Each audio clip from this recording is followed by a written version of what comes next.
My name is Lucas. I'm from Brazil. Uh, this is true.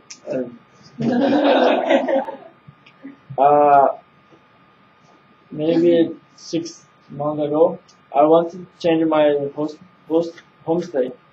So I talked with my counselor about it. He told me to talk with my host family about it. In that time, I didn't know English. So I went home and tried to talk to them. When I started talking about my case, I gave up because I told them something different.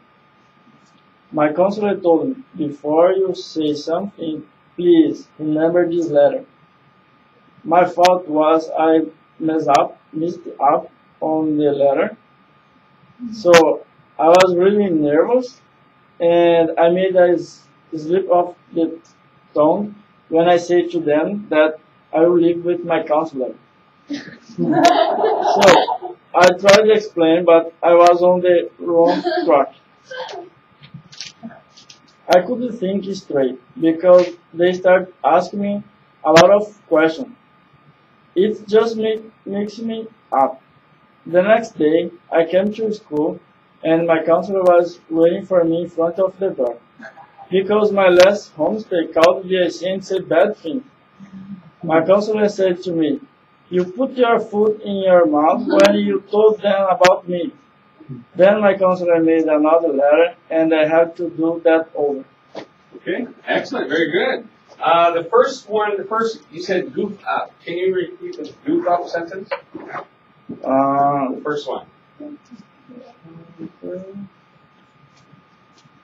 So, the idiom, I give up. Say the whole sentence.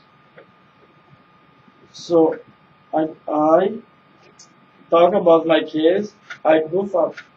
Okay, now we want to say I goofed up. Goofed. Yeah. Because it's past tense, right? So Yeah. goofed it.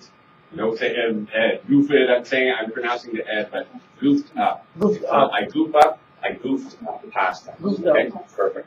Yeah, that's the only one I would change. Everything else was perfect. Very good story. Excellent job.